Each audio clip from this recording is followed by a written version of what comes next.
Review copy provided by PlayStation.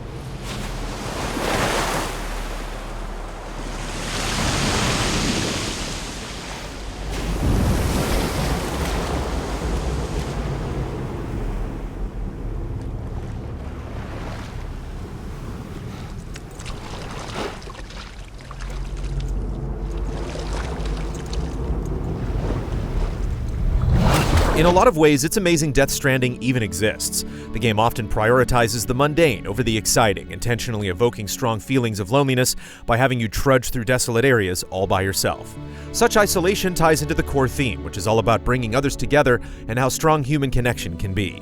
It's easy to make parallels between what's going on in this fictional world and our own tech-riddled lives.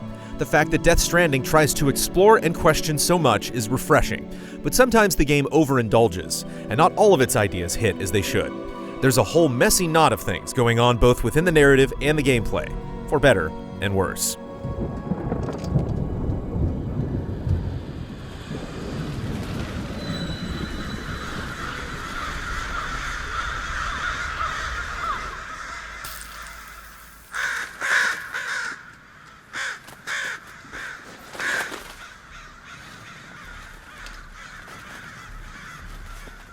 You play as Sam, a porter who spends his days bringing all manner of goods from one part of Death Stranding's fragmented world to another.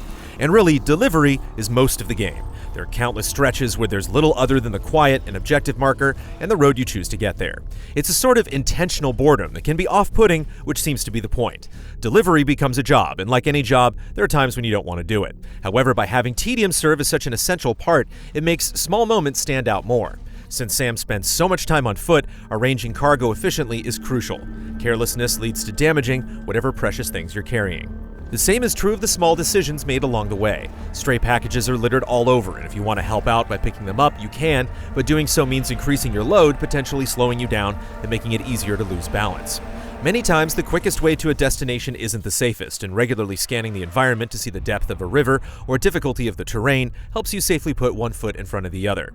Using simple tools such as a rope to rappel down a mountain or a ladder to cross a chasm can be vital, but knowing when to best use them, as well as how many to bring along, is all part of the strategy since they add to the overall weight.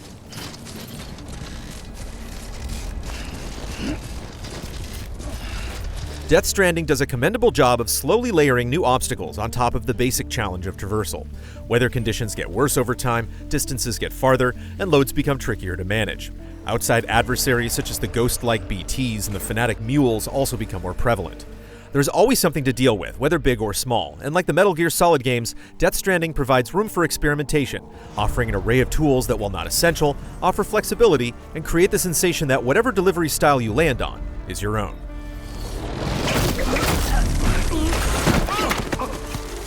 The game's biggest strength comes from not how it promotes individual creativity, but rather with asynchronous collaboration. Objects like ladders and ropes that you use to make the road easier appear in the worlds of other players, and vice versa. If someone uses a tool of yours, the game notifies you, and players can even like the object repeatedly. It's satisfying to serve as an invisible hand, and the way Death Stranding is designed makes it hard to ever truly take it for granted. Because there's often so little around, seeing the evidence of someone else can be comforting, and you feel appreciative of whatever it is they placed into the world. Not necessarily because you need it, but because it punches through the wall of isolation the game is so good at constructing. There are times when you do need it, though. If you're caught in a bad situation for one reason or another, a total stranger can almost feel like some sort of guardian angel.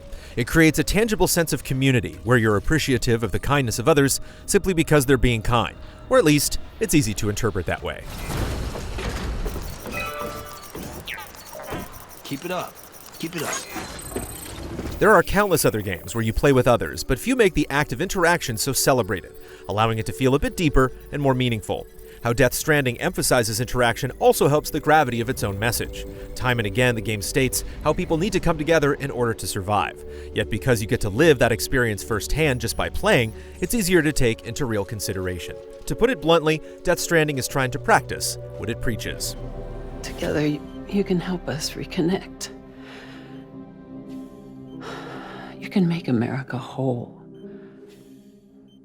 Sam, if we don't all come together again, humanity will not survive. Unfortunately, when the game strays away from its best concepts, the end result is generally underwhelming. Although we're limited in what we can show, boss fights look and seem like they should be these incredible moments, but they end up playing out as anything but. In fact, whenever Death Stranding leans in on shooting, any tension or interest completely evaporates because of how rudimentary these sections are. It essentially amounts to pointing and blasting away within a small box. For how basic it all is, these moments can be needlessly stretched out. What's worse is the game throws the same bad ideas at the player repeatedly, making it more tedious over time. Kojima has partly built a reputation on his inventiveness with action and boss fights, but that quality is sorely missing in Death Stranding.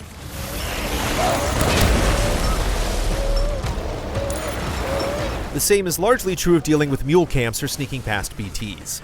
Mules hunt you down since they're obsessed with stealing whatever cargo you're carrying. They can catch you off guard, especially if you're in a zen-like state, while peacefully delivering packages. Yet whatever excitement could pop up in these encounters deflates upon discovering how quickly mules crumble.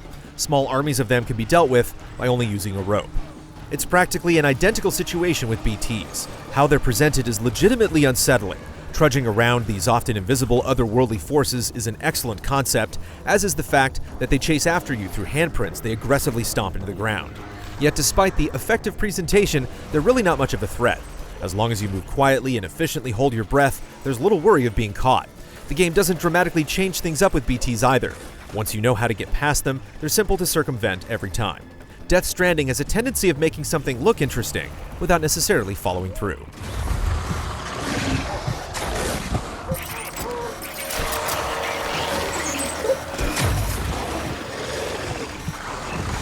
As expected, the narrative is a lot to unpack. Everyone is isolated in the aftermath of a cataclysmic event, and it's your job to reconnect the United States by establishing a countrywide network.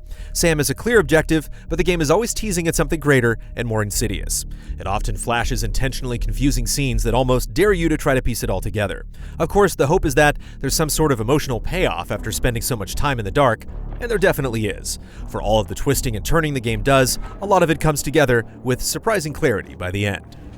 Perhaps a shower is in order. Part of what makes some of the mystery and eventual reveals work comes down to the strength of individual performances. The big-name actors and motion capture technology are used to great effect. A lot of emotion is communicated non-verbally, and moments of particular anguish feel palpable because of the expression seen on screen. Music is also used fantastically and with great care. It's rare that the meticulously pieced-together soundtrack is utilized at all, and you spend an abundance of time in silence. Yet when a quietly stunning track does appear, the contrast makes these moments all the better. The method perfectly mirrors how you interact with other players and the world itself. Don't be so serious.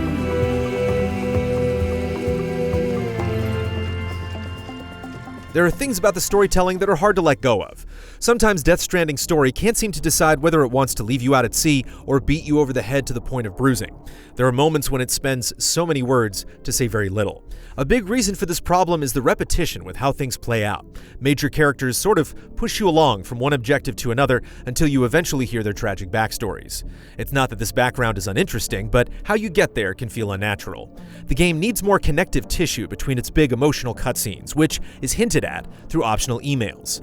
These messages can be just as interesting as anything else and are one of the very few ways you get an idea of how this world is viewed by the people within it, which helps ground the story. Yet reading through countless emails is not the most gripping way to get a sense of things, so it's hard not to want some of these ideas or moments to get a bigger spotlight. Fragile ends up being one of the best characters because of how much quality time you get to spend with her. Other characters can feel like tutorial givers, info dumpers, or objective issuers, whereas Fragile feels more like a person who slowly develops in parallel with Sam himself. I'll see you around. Sam Porter Bridges. Death Stranding contains aspects that could have been better. It's also easy to cherish your time with it. It is exactly the kind of game that opens your eyes to how nauseatingly safe most games are. Death Stranding shoots for the moon, carelessly tossing away convention in ways others wouldn't dare. The game wants you to be uncomfortable, confused, bored, and to reflect on those feelings, to sit with them for a while.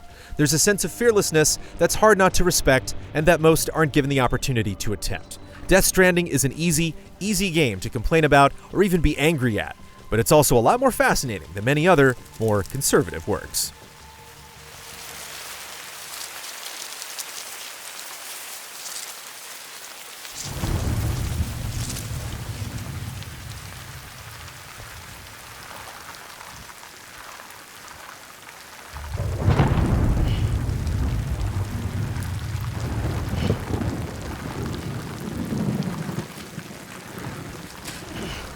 Easy Allies reviews are made possible by generous viewers just like you. If you like what you see, check out patreon.com/easyallies to help us make more. For just $1 a month, you can gain access to weekly updates, spoiler discussions, and exclusive shows.